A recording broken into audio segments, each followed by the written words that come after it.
Hello जी, राधे राधे।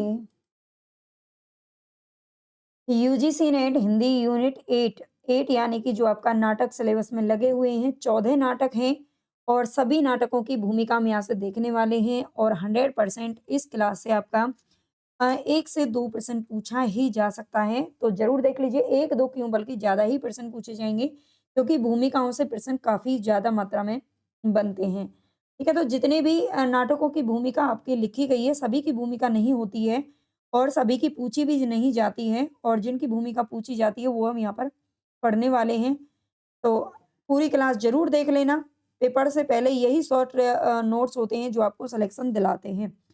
तो यहाँ पर हम चलते हैं यूजीसी नेट हिंदी यूनिट 8 में सभी नाटकों की भूमिका हम पढ़ेंगे। इसके पात्र वगैरह हम पढ़ चुके हैं। अगर आपने नहीं देखी है क्लास, तो वो भी देख लेना, आपको लिंक बाद में मिल जाएगी। सिंदूर की होली सबसे पहला जो हमारा नाटक है, वो है सिंदूर की होली। सिंदूर की होली नाटक 1934 ईस्वी में प्रकाशित हुआ था और लक्ष्मी नारायण मिश्र जी के द्वारा लिखा गया है। ये ज़रूर ध्यान रखना, जो सिलेबस है हमारा, अगर आप पहली बार पेपर दे रहे हो तो आपको पता होगा, उसमें लाल लिखा हुआ है, ठीक है? लाल लिखा हुआ है, लेकिन लाल आपका गलत है, ठीक है? लक्ष्मी नारायण मिश्र जी के द्वारा ये लिखा गया नाटक है सिंदूर की होली, जो कि 1934 ईस्वी में प्रकाशित हुआ था। इसकी भूमिका की बात करें तो ज़्यादा लंबी-चौड़ी नहीं है, छोटी-सी है लेकिन इम्पोर्टेंट है। इस नाटक की भूमिका में ही राम प्रसाद त्रिपाठी लिखते हैं। मोस्ट इम्पोर्टेंट क्वेश्चन बनेगा यहाँ से कि जो सिंदूर की होली नामक नाटक है, इसकी भूमिका किसने लिखी है? तो ये राम प्रसाद त्रिपाठी जी लिखते हैं। प्रस्तुत नाटक के रचयिता श्री लक्ष्मी नारायण जी, ठीक है? Lakshmi Narayan ji Ibsen, Bernard Shaw आदि नाटककारों के विचारों और भावनाओं से प्रेरित होकर हिंदी नाट्य साहित्य में नवीन धारा का प्रचार करने की चेष्टा कर रहे हैं। ठीक है? ये किसने कहा है? रामप्रसाद त्रिपाठी जी कहते हैं। मिश्र जी ने बुद्धिवाद से प्रेरित होकर ये नाटक लिखा। यह एक समस्या नाटक है। ठीक है? यह एक समस्या नाटक है, जहाँ से इम्पोर्टेंट बन रहा है, वहाँ पर मैं आपको हाइलाइट करके बताती जाऊँ चलूँगी। वैसे सभी इम्पोर्टेंट है, कहीं से भी प्रश्न बन सकता है। चलिए, तो मिश्र जी ने बुद्धिवाद से प्रेरित होकर के ये नाटक लिखा है और ये एक समस्या नाटक है। ये कौन कहते हैं? रामप्रसाद त्रिपाठी जी कहते हैं। आगे है मोस्ट इम्पोर्टेंट, यह नाटक 3 अंकों में विभाजित है, ठीक है? तो याद रखना है सिंदूर की होली। सिंदूर की होली में भी 3 शब्द आते हैं और ये जो नाटक है वो भी 3 अंकों में विभाजित है। तो आसानी से आप याद कर लेना। इसमें तत्कालीन नारी समस्याओं का चित्रण किया गया है, ठीक है? जो सिंदूर की होली है, इसमें तत्कालीन नारी समस्याओं का चित्रण किया गया है और नारी ही सिंदूर लगाती हैं, है ना? आदमी तो मतलब जो नर होता है वो तो कोई सिंदूर लगाता नहीं है वैसे भी। तो नारी समस्याओं क का चित्रण किया गया है, ये भी आसानी से आपको याद हो जाएगा। सिंदूर कौन लगाता है? नारी लगाती हैं। जिसमें नारी देह पुनर्विवाद, ठीक है? पुनर्विवाह एवं वैधव्य की समस्या पर प्रकाश डाला गया है। इसमें मिश्र जी द्वारा प्रेम, कला एवं साहित्य का खूबसूरत अंतर्द्वंद चित्रण किया गया है। प्रत्येक पात्र का अपना-अपना व्यक्तित्व है। प्रत्येक की भावना और व्यक्तित्व का चित्रण सहानुभूतिपूर्वक किया गया है। ठीक है? इसमें भावुकता के भीतर बुद्धिवाद का पक्ष लिया गया है तथा सामाजिक वैषम्य को पृष्ठभूमि में नारी और पुरुष के संबंधों का चित्रण किया गया है। तो इसका जो आधार विषय है वो अच्छे से यहाँ पर समझा दिया गया है। इसको आप अच्छे से याद कर लेना, लास्ट टाइम पर इनका अच्छे से रिवीजन करके जाना, ठीक है? यहाँ से सीधे-सीधे प्रश्न मिलेंगे। जब मिलें तो मुझे भी आकर के बताना। अंधा युग नाटक, नेक्स्ट हमारा जो नाटक आता है वो है अंधा युग। ऐसा नहीं है कि सभी नाटकों की भूमिका नहीं है, जिनकी है उन्हीं की यहाँ पर मैंने रखी है। अंधा युग नाटक, इसकी भूमिका हम देखेंगे 1955 में प्रकाशित हुआ था, याद रखना, ठीक है? 1955। कई गाइडों में आपको 1954 भी देखने को मिलेगा, लेकिन 1955 बिल्कुल ठीक है। धर्मवीर भारती जी के द्वारा ये लिखा गया है। अंधा युग कदापि ना लिखा जाता यदि उसका लिखना मेरे बस की बात रह गई होती। कौन लिखते हैं? लेखक लिखते हैं खुद से कि अंधा युग कभी भी नहीं लिखा जाता यदि उसका लिखना और ना लिखना मेरे बस की बात होती। इस कृति का पूरा जटिल वितान जब मेरे अंतर में उभरा तो मैं असमंजस में पड़ गया। ठीक है? लेखक खुद कहते हैं, थोड़ा डर भी लगा। लगा कि इस अभिशप्त भूमि पर एक कदम भी रखा कि फिर बचकर नहीं लौटूंगा। पर एक नशा होता है अंधकार के गरजते महासागर की चुनौती को स्वीकार करने का, पर्वताकार लहरों से खाली हाथ जूझने का, अनमापी गहराइयों से में उतरते जाने का और फिर अपने को सारे खतरों में डालकर आस्था के प्रकाश के, सत्य के, मर्यादा के कुछ कणों को बटोरकर, बचाकर धरातल तक ले जाने का। इस नशे में इतनी गहरी वेदना और इतना तीखा सुख घुला-मिला रहता है कि उसके आस्वादन के लिए मन बेबस हो उठता है। उसी की उपलब्धि के लिए यह कृति लिखी गई है। तो लेखक ने खुद से इसमें बताया है कि जब मेरे अंतर्मन में जब ये चीज़ें आई लिखने के लिए इस नाटक को लिखने के लिए, तो मुझे थोड़ा डर भी लगा था और मुझे ऐसा लगा था कि अगर मैं अंधा युग में क्या है आप जानते हैं, ठीक है? और अगर मैं ये नाटक लिखूँगा तो बच कर के नहीं लौटूँगा, ऐसा वो खुद से कहते हैं। पर एक नशा होता है अंधकार के गरजते महासागर की चुनौती को स्वीकार करने का, ये सीधा-सीधा यहाँ पर आपको ये पूछा जा सकता है कि भई ये किस नाटक की भूमिका से लिया गया है, ठीक है? इसको थोड़ा अच्छे से पढ़ लेना। आगे कहते हैं, इस स्थल पर आकर मन का डर छूट गया था। कुंठा, निराशा, रक्तपात, प्रतिशोध, विकृति, क्रूरता, अंधापन, इनसे हिचकिचाना क्या, इन्हीं में तो सत्य के दुर्लभ कण छिपे हुए हैं। तो इनमें क्यों ना निडर धँसूँ, इनमें धँसकर भी मैं मर नहीं सकता। हम ना मरें, मरी है संसारा। ठीक है, हम ना मरें, मरी है संसारा, ये भी पूछा जा सकता है। पंक्तियों में आप जानते हैं आजकल का जो पैटर्न है, उसमें पूछा जाता है क्रम से पंक्तियों को लगाने के लिए, ठीक है? तो ये भूमिका की कुछ पंक्तियाँ आपको दे कर के भी सीधा-सीधा क्वेश्चन पूछा जा सकता है, इसलिए ध ढंग से अभी तो मैं आपको बोल के पढ़ा रही हूँ, आप खुद से भी इसको पढ़ लेना, ठीक है? पर नहीं, संसार भी क्यों मरे, मैंने जब वेदना सबकी भोगी है, तो जो सत्य पाया है, वह अकेले मेरा कैसे हुआ? एक धरातल ऐसा भी होता है जहाँ निजी और व्यापक का बाह्य अंतर मिट जाता है। वे भिन्न नहीं रहते, कहियत भिन्न ना भिन्न। ठीक है? कहियत भिन्न ना भिन्न। तो इनको अच्छे से पढ़ लेना। आगे है, यह तो व्यापक सत्य है। यह तो व्यापक सत्य है जिसकी निजी उपलब्धि मैंने ही की। उसकी मर्यादा इसी में है कि वह पुनः व्यापक हो जाए। ठीक है? ये धर्मवीर भारती ने खुद से लिखा है। सभी की भूमिका देखो खुद से नहीं लिखी गई है, कुछ की भूमिका किसी अन्य विद्वान के द्वारा भी लिखी गई है, तो उनको भी यहाँ पर हम बता देंगे। आगे है आषाढ़ का एक दिन, आषाढ़ का एक दिन की हम भूमिका पढ़ने वाले हैं।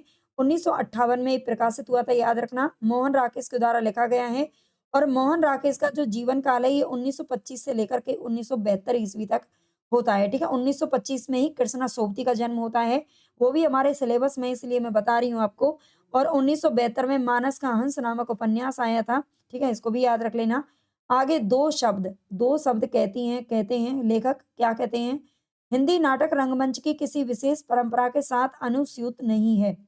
हिंदी नाटक रंगमंच की किसी विशेष परंपरा के साथ अनुस्यूत नहीं है। पाश्चात्य रंगमंच की उपलब्धियां ही हमारे सामने हैं, परंतु ना तो हमारा जीवन उन सब उपलब्धियों की मांग करता है और ना ही यह संभव प्रतीत होता है कि हम उस रंग शिल्प को व्यापक रूप से ज्यों का त्यों अपने यहाँ प्रतिष्ठित कर दें। आगे हिंदी रंगमंच के विकास से निसंदेह ये अभिप्राय नहीं है कि अत्याधुनिक सुविधाओं से संपन्न रंगशालाएं राजकीय या अर्ध राजकीय संस्थाओं द्वारा जहां-तहां बनवा दी जाएं, जिससे वहां हिंदी नाटकों का प्रदर्शन किया जा सके। प्रदर्शन केवल आर्थिक सुविधा का ही नहीं है, एक सांस्कृतिक दृष्टि का भी है। हिंदी रंगमंच को हिंदी भाषी प्रदेश की सांस्कृतिक हिंदी रंगमंच को हिंदी भाषी प्रदेश की सांस्कृतिक पूर्तियों और आकांक्षाओं का प्रतिनिधित्व करना होगा। रंगों और राशियों के हमारे विवेक को व्यक्त करना होगा। आगे हमारे दैनंदिन जीवन के दैनंदिन यानी कि प्रतिदिन का जो जीवन है, इसके राग रंग को प्रस्तुत करने के लिए, हमारे संवेदों और स्पंदनों को अभिव्यक्त करने के लिए जिस रंगमंच की आवश्यकता होती है, वह पाश्चात्य रंगमंच से कहीं भिन्न होगा। इस रंगमंच का रूप विधान नाटकीय प्रयोगों के अभ्यंतर से जन्म लेगा और समर्थ अभिनेताओं तथा दिग्दर्शकों के हाथों उसका विकास होगा। आगे कहते हैं संभव है यह नाटक उन संभावनाओं की खोज में कुछ योगदान दे सके। ठीक है, तो ये मोहन राकेश ने खुद से ये भूमिका लिखी है, इसको आप अच्छे से पढ़ लेना। आगे है चंद्रगुप्त नाटक की भूमिका। चंद्रगुप्त नाटक में भूमिका में कुछ खास नहीं है, बल्कि थोड़ा-सा है, तो उसको देख लेते हैं। चंद्रगुप्त में कुल 25 वर्ष का इतिहास समाहित है, ठीक है? ये प्रसाद जी ने कहा है, चंद्रगुप्त में कितने वर्षों का इतिहास समाहित है? तो 25 वर्षों का है, ठीक है? इसको याद रख लेना। और चंद्रगुप्त एक धीरोदात्त नायक है, ये मैंने आपको जब पात्र पढ़ाए थे तब भी आपको बताया था, ठीक है? पात्रों को मैं पढ़ा चुकी हूँ सभी को और वन लाइनर भी कुछ मैंने करवाए हैं। इन्हीं सभी सभी पूरी की पूरी जो हमारी यूनिट हैं उनके, है ना? आपने नहीं देखे हैं तो देख लेना, एक ही प्लेलिस्ट बनी हुई है सबकी। 12 बजे लाइव क्लास होती है, वो भी उससे भी आप जुड़ें, उसमें डेली अभी हम प्रैक्टिस सेट कर रहे हैं। सिकंदर के आक्रमण से शुरू करके सेल्यूकस की संधि तक का विस्तार इसमें किया गया है, ठीक है? कब से कब तक का है? तो सिकंदर के आक्रमण से लेकर के सेल्यूकस की संधि तक का विस्तारित 3 घटनाएँ इसमें वर्णित हैं, ठीक है? ये भूमिका में ही लिखा गया है कि इसमें 3 घटनाएँ वर्णित हैं, अल्छेंद्र का आक्रमण, नंद कुल की पराजय होना और सेल्यूकस का पराभव, ठीक है? तो ये 3 घटनाएँ हैं, चंद्रगुप्त नाटक में वर्णित हैं, ये याद रखना। और ये जो नाटक है प्रसाद जी के द्वारा लिखा गया है, 1931 ईस्वी में प्रकाशित हुआ था, ये भी ध्यान रखना। आगे है अंजो दीदी नाटक। अंजो दीदी नाटक भी 1955 में प्रकाशित हुआ था, जब अंधा युग प्रकाशित हुआ था, ठीक है? अंधा युग और अंजो दीदी दोनों एक साथ आए थे। अंजो कैसी थी? अंधी थी, ठीक है? इस तरह से आप याद कर लेना।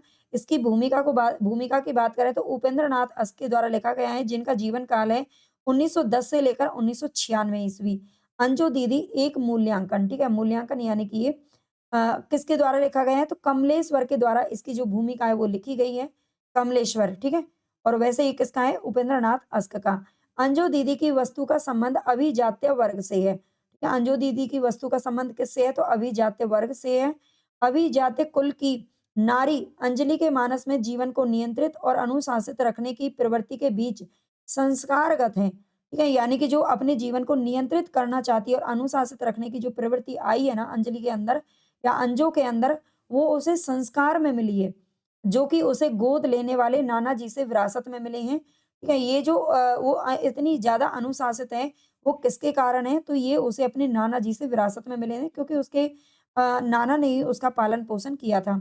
अंजू में अपने वर्ग की वे सारी वृत्तियाँ हैं, जो टस से मस होना नहीं जानती हैं। उसके अपने व्यक्तित्व में वह हट है, जो दूसरों को परास्त कर देता है, जिसके शिकार हैं वकील साहब। ठीक है?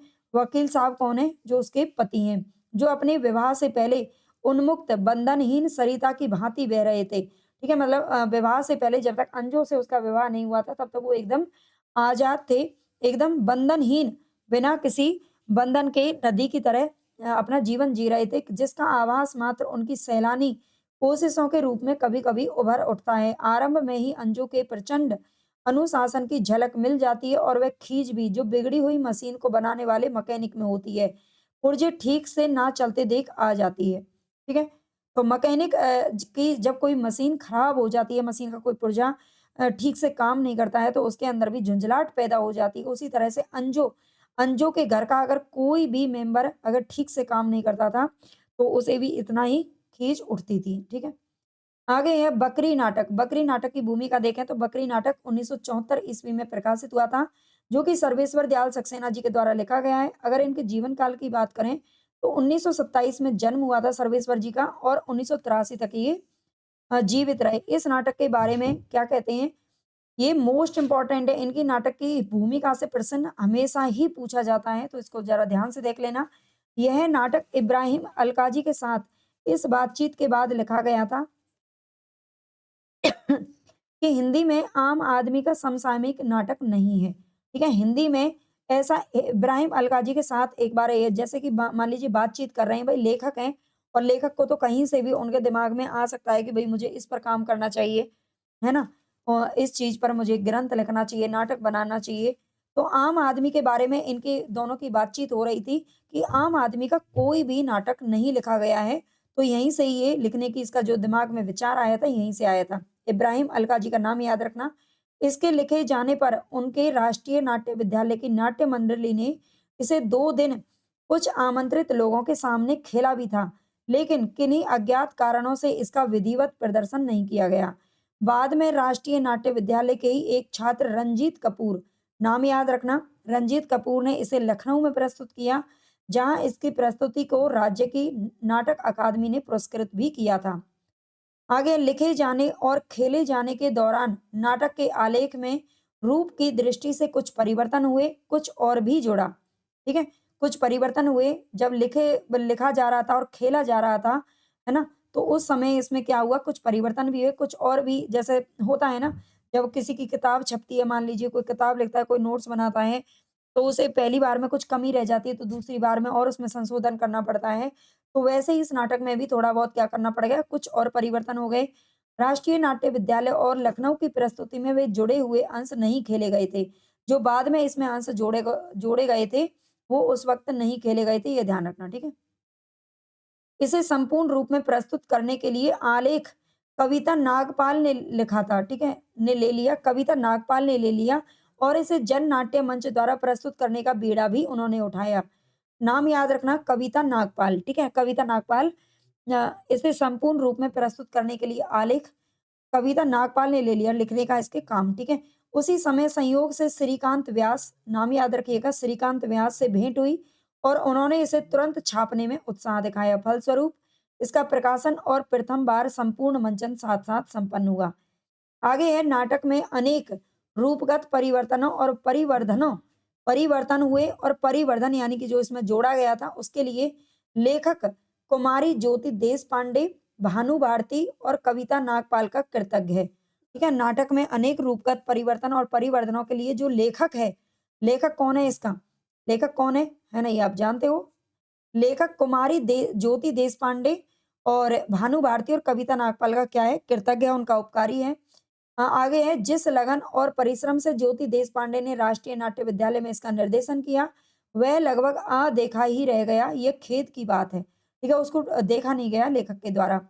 आगे वो कहते हैं, यहाँ से आप समझ लीजिए मोस्ट इम्पोर्टेंट यहाँ पर है क्योंकि ये क्वेश्चन 2-3 बार पूछा जा चुका है। यह नाटक नहीं लिखा जाता, लेखक खुद कहते हैं कि ये नाटक नहीं लिखा जाता अगर यदि हिंदी में कोई ऐसा नाटक होता जिसमें जन चेतना को लोक भाषा और लोक रूपों के माध्यम से सामाजिक अन्याय के साथ जोड़ने का एक नया व्याकरण देखने को मिल जाता। ठीक है? अगर ऐसा पहले से ही और भी कोई नाटक लिखे गए होते जो लोक भाषा, जन चेतना को लोक भाषा और लोक रूपों के माध्यम से सामाजिक अन्याय के साथ जोड़ सके, तो मैं इस नाटक को नहीं लिखता, ये लेखक खुद कहते हैं। यदि हिंदी के दूसरा कारण यह है कि यदि हिंदी के तथाकथित श्रेष्ठ नाटक बड़े प्रेक्षागृहों, भारी तामझाम और विद्वत प्रेक्षक समाज के मोहताज नहीं होते, तो ये नाटक नहीं लिखा जाता। आगे कहते हैं, यदि हिंदी के नाटककार यश प्रार्थी ना होकर आम आदमी की पीड़ा को समझते, आम आदमी की जबान में आम आदमी के बीच ले जाते, ले जाना हिंदी रंगमंच के लिए आज अनिवार्य मानते, ठीक है? मतलब हिंदी के नाटककार अगर केवल और केवल अपनी प्रसिद्धि ना चाह करके आम आदमी की पीड़ा को समझते, आम आदमी की ज़बान में बात करते और आम आदमी के बीच ले जाते रंगमंच को, है ना? तो ये नाटक नहीं लिखा जाता, ऐसा लेखक ने कहा है।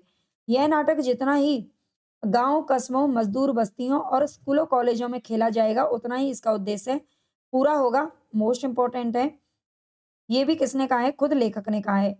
आगे हमारा जो नाटक आता है उसका नाम है आधे अधूरे। आधे अधूरे की भूमिका देखेंगे 1969 ईस्वी में प्रकाशित हुआ था, ये ध्यान रखना मोहन राकेश जी के द्वारा लिखा गया है। मोहन राकेश जी का जो समय है वो 1925 से लेकर के 1972 तक है। निर्देशक का वक्तव्य, अच्छा इसमें जो निर्देशक हैं वो कौन है? ओम शिवपुरी। ओम शिवपुरी ने ये जो निर्देशन इसका किया था ये ध्यान रखना और इन्होंने इसकी भूमिका में क्या-क्या बताया है। एक निर्देशक की दृष्टि से आधे अधूरे मुझे समकालीन जिंदगी का पहला सार्थक हिंदी नाटक लगता है, मोस्ट इम्पोर्टेंट, ठीक है? निर्देशक की दृष्टि से ओम शिवपुरी जी कहते हैं कि आधे अधूरे जो नाटक है वो समकालीन जिंदगी का मुझे पहला सार्थक हिंदी नाटक लगा। यह मौजूदा जीवन की विडंबना के कुछ एक सघन बिंदुओं को रेखांकित करता है। इसके पात्र, स्थितियां एवं मन स्थितियां यथार्थपरक तथा विश्वसनीय हैं। इसका गठन सुदृढ़ एवं रंगोपयुक्त है। पात्रों के प्रवेश और प्रस्थान रंग प्रभावों की दृष्टि से भली भांति संयोजित हैं। पूरे नाटक की अवधारणा के पीछे सूक्ष्म रंग चेतना निहित है। तो इसमें जो ये पहली लाइन है इसको आप अच्छे से याद रखना, ओम शिवपुरी ने कहा है। आगे है आधे अधूरे आज के जीवन के एक गहन अनुभव खंड को मूर्त करता है। इसके लिए हिंदी के जीवंत मुहावरे को पकड़ने की सार्थक प्रभावशाली कोशिश की गई है। पहले वाचन के समय ही मुझे इसकी भाषा में बड़ी कशिश लगी थी। कहना ना होगा कि इस नाटक की एक अत्यंत महत्वपूर्ण विशेषता इसकी भाषा है। इसमें वह सामर्थ्य है जो समकालीन जीवन के तनाव को पकड़ सके। शब्दों का चयन, उनका क्रम, उनका संयोजन, सब कुछ ऐसा है जो बहुत संपूर्णता से अभिप्रेत को अभिव्यक्त करता है। लिखित शब्द की यही शक्ति और उच्चारित ध्वनि समूह का यही बल है, जिसके कारण यह नाट्य रचना बंद और खुले दोनों प्रकार के मंचों पर अपना सम्मोहन बनाए रख सकी। आगे है, जहां तक अधिनिरूपण का सवाल है, आधे अधूरे मेरे लिए कई दृष्टियों से अर्थवान है। यह आलेख एक स्तर पर स्त्री पुरुष के बीच के लगाव और तनाव का दस्तावेज है। ठीक है, ये दस्तावेज कहाँ है? स्त्री पुरुष के बीच का लगाव और तनाव दोनों को। ठीक है, महेंद्र नाथ सावित्री से प्रेम करता है, सावित्री भी उसे चाहती रही होगी, लेकिन ब्याह के बाद महेंद्र नाथ को बहुत निकट से जानने पर उसे उससे वीतरसना होने लगी। ठीक है, बाद में महेंद्र नाथ, और ये आपने जरूर अगर नाटक पढ़ रखा होगा तो इसकी कहानी आसानी से आपको समझ में आ रही होगी, क्योंकि जीवन से सावित्री की अपेक्षाएं बहुमुखी और अनंत है। सावित्री की जो अपेक्षाएं थी जीवन से वो बहुत ज्यादा थी, लेकिन जब वो महेंद्र नाथ को करीब से जानती है तो उसे कहीं ना कहीं ये महसूस होता है कि महेंद्र नाथ के साथ रहने से या उसकी जो जीवन की इच्छाएं हैं, वो अधूरी रह जाएंगी। अब महेंद्र नाथ की बेकारी की हालत में सावित्री बहुत कटु हो गई है। अब वो बहुत चिड़चिड़ी हो गई है, जैसे पहले अच्छी थी वो अब अच्छी नहीं रह गई है। एक ओर घर को चलाने का असहा बोझ है, असहा जो कि सहन नहीं किया जा सकता, तो दूसरी ओर जिंदगी में कुछ भी हासिल ना कर पाने की तीखी कचोट है। अपने बच्चों के बर्ताव से अत्यंत तिक्त हुई सावित्री बची-कुची जिंदगी को ही एक पूरे संपूर्ण पुरुष के साथ बिताने की आकांक्षा रखती है, पर यह आकांक्षा पूरी नहीं हो पाती, क्योंकि संपूर्णता की तलाश ही शायद उसकी वाजिब नहीं है। ठीक है? आगे है, सावित्री की कमाई पर पलता हुआ बेकार महेंद्रनाथ दयनीय है। यानी कि जो घर में जो कमाने वाली कमा कमा कोई रहा है तो वो सावित्री कमा रही है, और उसकी कमाई पर पलता हुआ कौन है? बेकार महेंद्रनाथ है। कभी जिस घर का वह गृह स्वामी था, आज उसी घर में उसकी हालत एक नौकर के समान है। अब वह केवल, मोस्ट इंपॉर्टेंट लाइन है, इसको पकड़ लीजिए, अब वह केवल एक ठप्पा, एक रबर का टुकड़ा है। ठीक है, ये क्वेश्चन पूछा जा चुका है तो ध्यान देना इस पर। आगे है, वह सावित्री के पुरुष मित्रों को जानता है और जब तब उनका जिक्र करके अपने दिल की भड़ास निकालता रहता है। अपने कुचले आत्मसम्मान को बचाने की खातिर वह अक्सर शुक्र और शनिचर को घर छोड़कर चला जाता है, लेकिन कुछ घंटों के बाद वो वापस भी आ जाता है, थका हारा और पराजित अपने आप को महसूस करता है, क्योंकि यही अब उसकी नियति बन चुकी है। आगे एक दूसरे स्तर पर यह नाट्यकृति पारिवारिक विघटन की गाथा है। ठीक है, ये क्वेश्चन पूछा जाता है पारिवारिक, जैसे कि चार ऑप्शन देके आपको पूछ लिया जाएगा कि इनमें से कौन सा नाटक है जो कि पारिवारिक समस्याओं पर आधारित है, तो ये है पारिवारिक विघटन पर आधारित कौन सा है? आधे अधूरे नाटक है, जो कि 1969 में प्रकाशित हुआ था। इस अभिशप्त कुटुंब का हर एक सदस्य एक दूसरे से कटा हुआ है। घर की त्रासदायक हवा से वे अपने और एक दूसरे के लिए जहरीले हो रहे हैं। बड़ी लड़की मनोज रूपी हमदर्द द्वार को पाते ही बाहर निकल भागी है। लड़का पत्रिकाओं से अभिनेत्रियों की रंगीन तस्वीरें काटता हुआ उस मौके के इंतजार में है जब वह भी यहाँ से निकल सकेगा। अपने पिता के लिए उसके मन में करुणा है, माँ के लिए आक्रोश है। अगर आपने अभी तक इसके पात्र नहीं देखे हैं, तो पात्रों वाली वीडियो आप ज़रूर देख लेना और आप समझ सकते हैं। जो सावित्री है, महेंद्र नाथ है, उनके 3 बच्चे हैं, बिन्नी, किन्नी और अशोक, ठीक है? तीनों को याद रख लेना, और जो बड़ी लड़की है बिन्नी, वो भाग जाती है, किसके साथ में? मनोज के साथ, और जो लड़का है अशोक, वो भी कहीं न कहीं अपनी माँ के खिलाफ रहता है, ठीक है? और वह बड़ी बहन के प्रेम में विश्वास नहीं करता, उसे घर से निकलने का एक ज़रिया मानता है बस। वो कहता उस अपने पिता के लिए उसके मन में करुणा है, माँ के लिए आक्रोश है। ठीक है? लड़का अशोक की बात यहाँ पर हो रही है, और वह बड़ी बहन के प्रेम में विश्वास नहीं करता। उसे ऐसा लगता है कि उसकी बहन बस इस घर से निकलना चाहती थी, इसलिए वो यहाँ से चली गई। आगे छोटी लड़की जो है, माता-पिता, बहन-भाई किसी के प्रति लगाव महसूस नहीं करती है। ठीक है? मतलब घर में सीधा सा ये है कि जो घर का वातावरण है वो बिल्कुल ज़हरीला हो चुका है, और घर में इतने कम सदस्य होने के बावजूद भी कहीं न कहीं क्या है, एक-दूसरे से जो है कि दुश्मनी साधे हुए हैं, ठीक है? बच्चे और माता-पिता हैं बस, उसके अलावा कोई नहीं है। अपनी छोटी-छोटी आवश्यकताओं की पूर्ति ना होने से बेहद कड़वी होकर वह कैंची की तरह जुबान चलाती है, और यौन संबंधों में वह दिलचस्पी लेने लगती है, जो उसकी आयु से कहीं आगे बढ़ कर के है। उसकी बदमिजाजी दिन पर दिन बढ़ती जा रही है। जो छोटी लड़की है किन्नी, ठीक है? इसमें उम्र वगैरह भी आपको बता दी गई है। आप पात्रों वाली वीडियो देखना, किन्नी की बात हो रही है यहाँ पर। उसकी बदमिजाजी दिन पर दिन बढ़ती जाती है, क्योंकि पिता की बेकारी और माँ के पुरुष मित्रों और बड़ी बहन के घर से भाग जाने के कारण उसे बाहरी लोगों की कुत्सित बातें सुननी पड़ती हैं। आगे दफ्तर और घर में दिन भर खटती सावित्री सिर्फ बिन्नी से ही थोड़ी-सी सहानुभूति पाती है। बिन्नी उसकी बड़ी लड़की है, जो कि उम्र में 20 साल से थोड़ी कम है। हालाँकि बिन्नी भी उससे इसी सवाल की तलबगार है कि इस घर में ऐसा क्या है जो यहाँ से निकल जाने के बाद भी उसके और मनोज के बीच काली छाया के समान आ जाता है।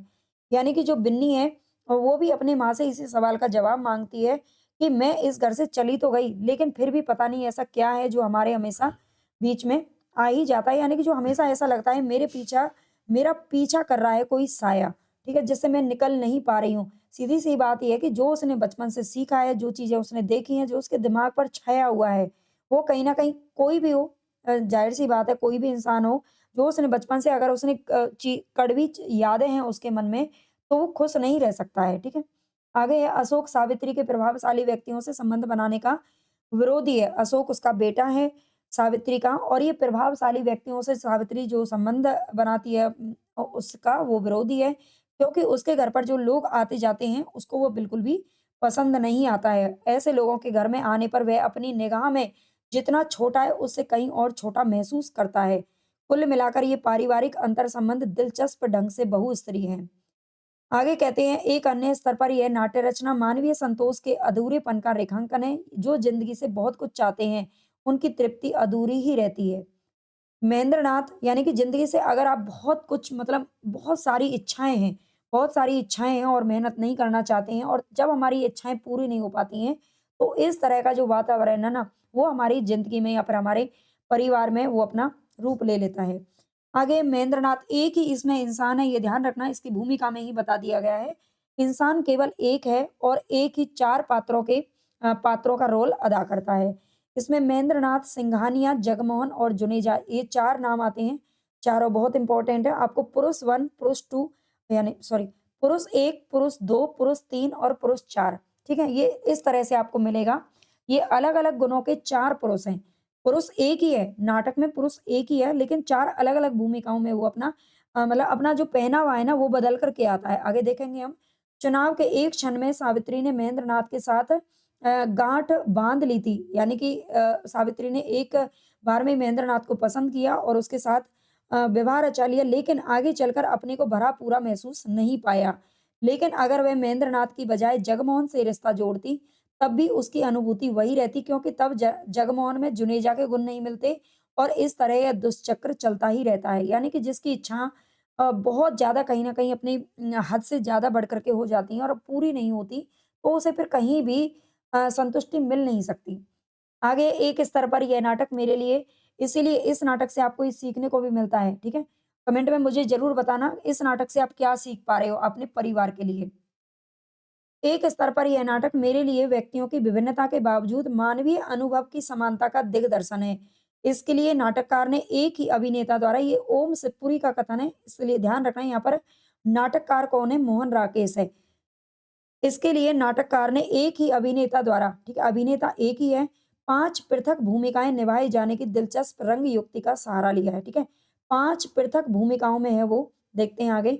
महेंद्रनाथ की जगह जगमोहन को रख देने से या जगमोहन के स्थान पर जुनेजा को रख देने से स्थिति में कोई बुनियादी अंतर नहीं पड़ता, क्योंकि परिस्थितियों के एक ढांचे में व्यक्ति लगभग समान ढंग से बर्ताव करता है। जैसे कि आप फ़िल्म देखते हैं, फ़िल्मों में एक ही इंसान है एक ही इंसान को अलग-अलग फ़िल्मों में जब आप देखते हो, कॉमेडी के रूप में आप उसको देखते हो या फिर आप उसको एक पुलिस इंस्पेक्टर के रूप में देख लो, चाहे फौजी के रूप में देख लो, हर रूप में वो आपको ऐसा लगता है बिल्कुल हाँ, ये परफ़ेक्ट है। वैसे ही एक इंसान है यहाँ पर लेकिन जो रोल अदा कर रहा है, वो हर रोल में कहीं न कहीं बिल्कुल एकदम फिट बैठ गया है।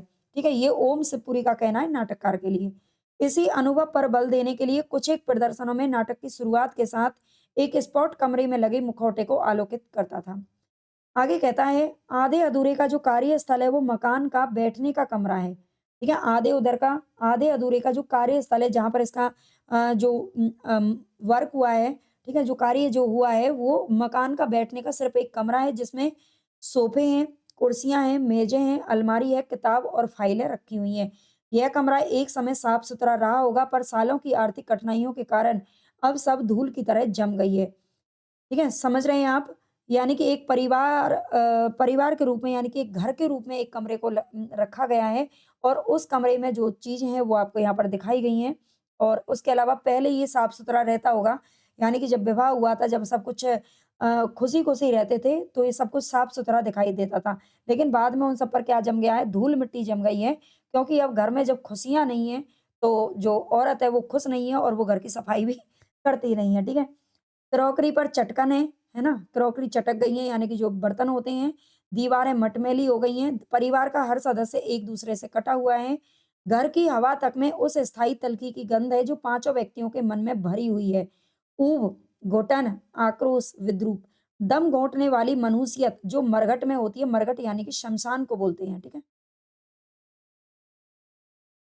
मरघट किसको बोलते हैं? शमशान को बोलते हैं, याद रख लेना। यानी कि उस परिवार में वही मनुष्यत छाई हुई है जो कि शमशान के अंदर होती है, जब जहाँ पर कोई इंसान एक-दूसरे से बातें नहीं करता है।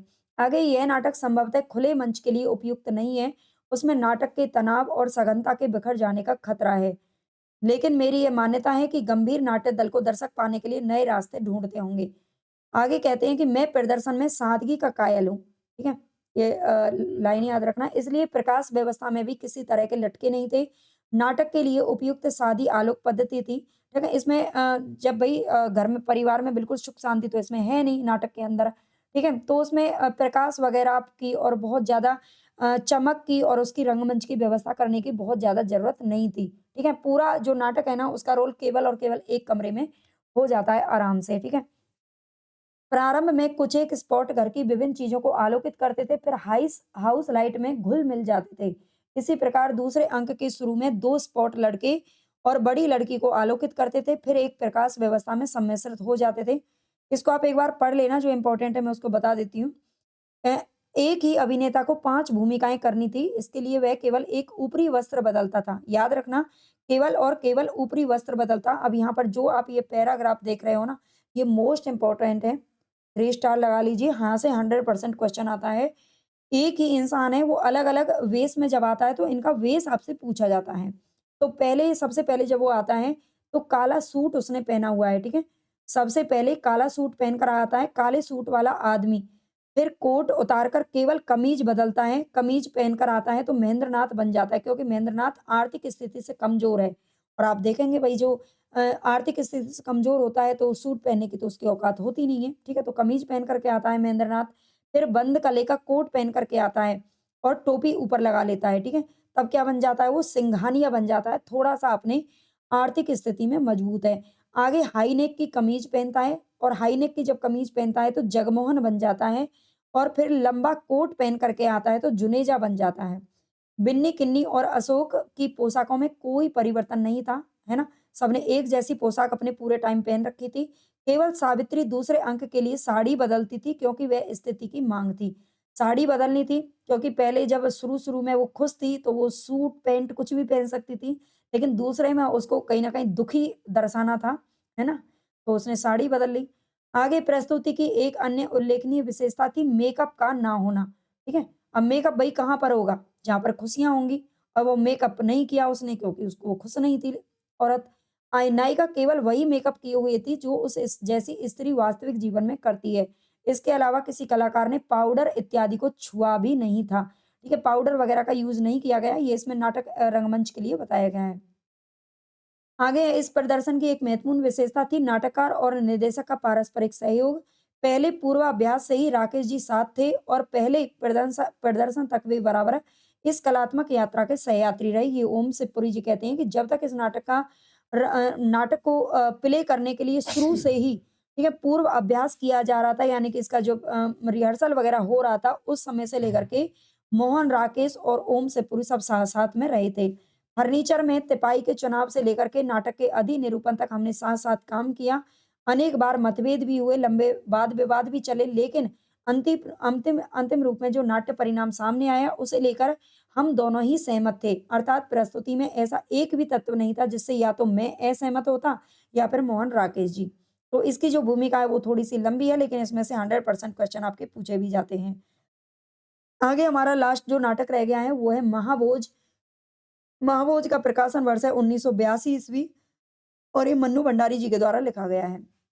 अच्छा, ये जो नाटक है ना, इसमें आपको 2 चीज़ें याद रखनी है। एक तो मंच प्रस्तुति से पहले, जब तक ये नाटक खेला गया था, उससे पहले की भूमिका लिखी गई है और फिर नाटक खेला जाने के बाद में लिखी गई है, ठीक है? तो इम्पोर्टेंट है, देखते हैं हम। महाभोज पहले उपन्यास के रूप में लिखा गया था। सबसे पहले तो यही याद रखना, मन्नू भंडारी ने महाभोज नाम का पहले उपन्यास लिखा था और फिर इसे नाटक के रूप में परिवर्तित किया था। ठीक ठीक है, फिर नाटक के रूप में लिखा था और वो बताती हैं कि मेरे लिए बिल्कुल 2 भिन्न रचनात्मक अनुभवों से गुज़रना पड़ा क्योंकि स्वाभाविक भी है, क्योंकि हर विधा की अपनी अलग-अलग ज़रूरतें होती हैं। उपन्यास कुछ और डिमांड होती है उपन्यास की, जबकि नाटक की कुछ और होती है, अलग शर्तें होती हैं दोनों की। उपन्यास लिखते समय उसकी स्थितियों, समस्याओं और पात्रों के साथ ही पाठक का अस्तित्व भी इस तरह घुल-मिल गया था कि अलग से कभी उसका बोध ही नहीं हुआ। लेकिन नाटक को तो दर्शक से ही आरंभ करना पड़ा और उसकी निरंतर उपस्थिति लेखन को कहीं न कहीं नियंत्रित और निर्धारित भी करती रही। उपन्यास के पूरे विस्तार को कसी हुई और प्रभावपूर्ण दृश्य योजना में बदलना, अपने को अनुपस्थित करके केवल संवादों और क्रियाओं या मुद्राओं के माध्यम से सारे पात्रों और स्थितियों को उजागर करना, सारी प्रस्तुति को सीमित अवधि और रंग स्थलों में केंद्रित कर देना, ये और ऐसी ही जाने कितनी अपेक्षाएँ, सीमाएँ थी, जिनसे बंधकर मुझे अपनी बात कहनी थी। यहाँ पे कुछ ऐसा इम्पोर्टेंट दिख नहीं रहा है, आगे मैं आपको बता देती हूँ। इस प्रकार नाटक की अपेक्षा और अपने मंतव्य के बीच निरंतर संतुलन बिंदु खोजते जाना मेरे उपन्यासकार के लिए निहायत ही नया अनुभव था। निश्चय ही इस प्रक्रिया ने मेरी समझ और दृष्टि को अधिक व्यापक और समृद्ध किया। ये लेखिका कहती हैं, इसको आप याद रखना। आगे कहती हैं, उपन्यास के रूप में महाभोज चरित्र प्रधान उपन्यास है। ना तो चरित्र प्रधान उपन्यास है, ठीक है? यहाँ पर आप स्टार लगा लीजिए। उपन्यास के रूप में जो महाभोज है, वो तो ना तो चरित्र प्रधान उपन्यास है, ना ही समस्या प्रधान उपन्यास है। वैसे कथानकों में आसानी यह होती है कि सारी चीज़ को समेटकर चरित्र या समस्या के आसपास केंद्रित कर दिया जाता है। रचना तब चुस्त भी लगती है और नुकीली भी लगती है। महाभोज आज के राजनीतिक माहौल को उजागर करने वाला, ठीक है? ये राजनीतिक प्रस्तुति करता है, ये थोड़ा ध्यान रखना और ये पूछा जाता है पॉइंट, ठीक है? उजागर करने वाला स्थिति प्रधान उपन्यास है। आज राजनीति को स्वप्नों, आदर्शों और मूल्यों वाला व्यक्ति नहीं चलाता है। बिल्कुल, ठीक है? ये मन्नू भंडारी जी का आप जानते हैं, बहुत पुराना उपन्यास नहीं है और आज भी हमारे देश की जो राजनीति है, उसकी स्थिति यही है। आज राजनीति को स्वप्न, आदर्श और मूल्यों वाला व्यक्ति नहीं चलाता, बल्कि राजनीति खुद अपने चरित्र गढ़ती चलती है। ऐसे चरित्र जो अपने भीतरी निर्णय, विवेक या साहस से नहीं चलते, वरन स्थितियों के दबाव से बनते और बिगड़ते रहते हैं। उनका महत्व इसमें निर्जीव मोहरों से अधिक नहीं है। हर प्यादे की लड़ाई फर्जी बनने की है। हर प्यादे की लड़ाई कैसी है? फर्जी बनने की है, ठीक है? मोस्ट इम्पोर्टेंट ये पंक्तियाँ आपसे पूछी जा सकती हैं। लड़ाई की इस विसाहत ने समाज के हर वर्ग को धीरे-धीरे अपने चंगुल में ले लिया है। राजनीति की जो ये लड़ाई है आप जानते हैं और आज के समय पे तो ये बहुत अच्छी तरीके से जो नाटक है वो अच्छी तरीके से लागू होता है। धीरे-धीरे अपने चंगुल में ले लिया है, लेकिन मनुष्य क्या इतनी आसानी से अपने को स्थितियों के स्पुर्द कर देता है? यह बिल्कुल भी प्रतिरोध नहीं करता। इस अर्थ में यह उपन्यास स्थिति प्रधान भी है और यथास्थिति के विरुद्ध विद्रोह भी है। ठीक है, यथास्थिति के विरुद्ध विद्रोह भी है। ये जो उपन्यास है महाभोज, याद रखना। व्यापक पृष्ठभूमि और चरित्रों की भीड़ वाले इस कथानक को केवल 2 ढाई घंटे की सीमित अवधि में समेटकर नाटक के रूप में प्रस्तुत करने के लिए उपन्यास को बेहद निर्ममता से काटना। जब उपन्यास देखो, उपन्यास तो कितना भी बड़ा लिखा जा सकता है, ठीक है? उसकी समय की कोई मतलब सीमा नहीं होती है। लेकिन जो नाटक होता है ना, आप जानते हैं जो फ़िल्म वग़ैरह या नाटक जो होता है, फ़िल्म भी हम कहीं न कहीं एक नाटक का रूप ही है और वो 2 ढाई घंटे के लिए हमें उसे सीमित करना पड़ता है क्योंकि उसको रंगमंच प्रदान करना होता है। और रंगमंच पे भई ऐसा तो है नहीं कि 7-8 दिनों तक एक नाटक चलता ही रहेगा, है ना? ना तो जनता के पास इतना टाइम होता है और ना ही इतना कोई मेहनत कर सकता है। और उसके लिए बहुत सारी जो है खर्चा भी करना पड़ता है ना? रंगमंच प्रदान करने के लिए।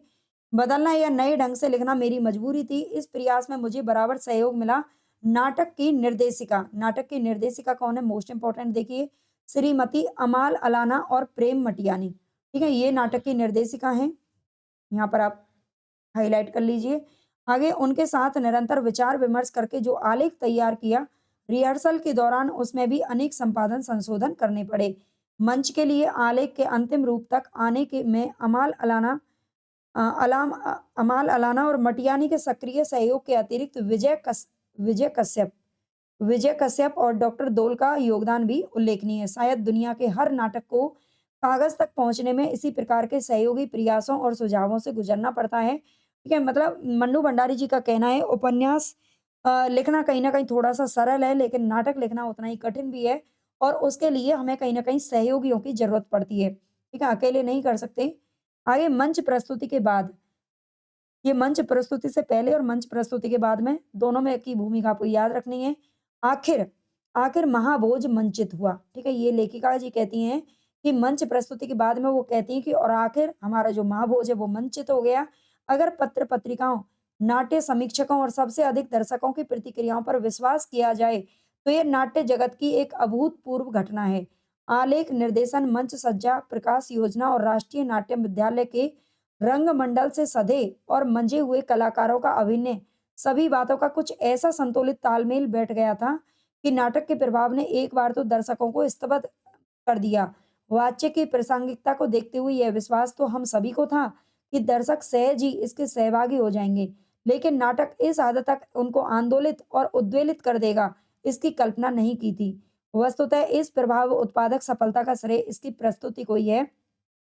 यहाँ पर आप अच्छे से समझ सकते हैं 1982 ईस्वी में प्रकाशित हुआ था और 1982 के समय पे आप जानते हैं हमारे ना तो ये सोशल मीडिया था और ना ही उस वक़्त टेलीविज़न अगर था भी तो घर-घर में नहीं था। मतलब हर लोगों की पहुँच तब तक नहीं थी, है ना? अखबार वगैरह तक सब तक इतनी पहुँच नहीं थी और ना ही इतने पढ़े-लिखे लोग थे। तो उस वक़्त जो नाटक मंचित किए जाते थे ना और जो पब्लिक उनको देखती थी, इसमें राजनीतिक जो घटनाएँ थी उनको प्रस्तुत किया गया था और लोगों के अंदर कहीं न कहीं जब उन्होंने देखा असली राजनीति की जो असली लड़ाई है, जो असली चीज़ें जब उनके सामने आई तो उनको क्या हो गए, वो आंदोलित हो गए और उद्वेलित हो गए, बहुत उत्साहित हो गई पब्लिक, ठीक है? जैसा कि आजकल हो सकता है लेकिन अब क्या है कि घर-घर में टीवी है तो उतना ध्यान कोई देता नहीं है। आगे लेकिन नाटक की ये सफलता आज मेरे लिए एक सीमा भी बनाएगी। सच पूछिए तो अमाल ने जिस लगन, परिश्रम और व्यक्तिगत लगाव इसे मंच रूप दिया, उसके बाद कुछ भी कहना मेरे लिए शायद उपलब्धि था। हाँ, एक असहमति जो मुझे प्रारंभ में थी, आज भी है, पूरे ना सूत्रधार की कोई संगति और सार्थकता में नहीं नहीं समझ पाई। आगे कहती हैं कि तटस्थ दर्शक की तरह देखकर समेटने के लिए उन्हें सूत्रधारी की आवश्यकता महसूस हुई और यह काम उन्होंने मध्यवर्गीय प्रबुद्ध शोध छात्र महेश से लिया। ठीक है, महेश का नाम इसमें याद रखना। तटस्थ दर्शक की तरह देख करके समेटने के लिए उन्हें सूत्रधारी की आवश्यकता महसूस हुई और यह काम उन्होंने किसको दिया? तो ये महेश से लिया ताकि पूरे नाटक को एक एंगल दिया जा सके। मेरे विचार से इस प्रकार के केंद्रीय पात्र विहीन और स्थिति प्रधान नाटकों में दर्शक स्वयं सीधे स्थितियों के साथ तादात्म्य स्थापित कर लेता है, उनका सहभागी हो जाता है और स्वयं ही केंद्रीय पात्र की भूमिका निभाने लगता है। इसके अतिरिक्त नाटक की समाप्ति पर सूत्रधार का शब्दहीन संवाद इस बात को तो स्पष्ट कर देता है कि स्थितियां अब कहने सुनने से परे चली गई हैं, लेकिन इससे उपन्यास में विद्रोह और संघर्ष की जिस निरंतरता की ओर संकेत है वह कहीं ना कहीं धुंधला होकर टूटता सा लगता है। बेहतर तो यही होता कि महेश किस प्रकार बिंदा के संघर्ष को आगे बढ़ाने वाली कड़ी के रूप में उभर कर आता है। बिंदा इसका एक पात्र है, पात्र आप जरूर देख लेना, वीडियोज में डाल चुकी हूँ और इस विश्वास की पुष्टि करता है कि विद्रोह की आग दबाई तो जा सकती है, लेकिन पूरी तरह से कुचली नहीं जा सकती। ठीक है? जैसे कि अभी हमारी जो अब आप देख सकते हैं जो हमारे वर्तमान में जगह-जगह जो आग लग रही है, ठीक है? उसको दबाया तो जा सकता है प्रशासन के द्वारा, लेकिन पूरी तरह से कुचला नहीं जा सकता है। बहरहाल दिल्ली के दर्शकों ने जिस गर्मजोशी और लगाव भरे उत्साह से इस नाटक का स्वागत किया, ठीक है? दिल्ली का नाम इसमें आता है, थोड़ा याद रखना। इससे दिल्ली में इसके अनेक प्रदर्शन होने की संभावना बढ़ गई। बम्बई, कलकत्ता, पटना 3 शहरों के नाम इसमें दे रखे हैं, इनको ध्यान रखना। दिल्ली के अलावा बम्बई, कलकत्ता और पटना आदि शहरों से लगातार इसके आलेख की माँगें आ रही हैं और निश्चित है कि वहाँ भी इसका मंचन होगा। ठीक है? मन्नू भंडारी जी क्या कहती हैं कि जब इसका एक जगह मंचन किया गया, तो वहाँ पर लोगों ने इसे इतना ज़्यादा पसंद किया कि अलग-अलग शहरों में भी इसे मंचित करने के लिए माँगें उठने लगी क्योंकि वो भी राजनीति का जो असली स्वरूप था उसको देखना चाहते थे। लेकिन क्या यह नाटक कभी उन लोगों तक पहुँच पाएगा? मन्नू भंडारी जी कहती हैं कि क्या यह नाटक कभी उन लोगों तक भी पहुँच पाएगा जिनकी व्यथा कथा इसमें है? इस बात का मुझे पूरी तरह अफ़सोस है। इस बात का मुझे पूरी तरह एहसास है कि अल्प साधनों वाली छोटी-छोटी रंग मंडलियों के लिए इस तरह के बहुपात्रीय और रंगस्थलीय नाटकों का मंचन मात्र ही अपने आप में एक भारी समस्या है। क्योंकि आप जानते हैं इसके अंदर बहुत सारे पात्र रखे गए हैं, कि मंत्री हो गया और मंत्री के आदमी हो गए, सिपाही हो गए, जो भी राजनीति में कहीं न कहीं सहभागी होते हैं, बहुत सारे पात्र इसके अंदर हैं।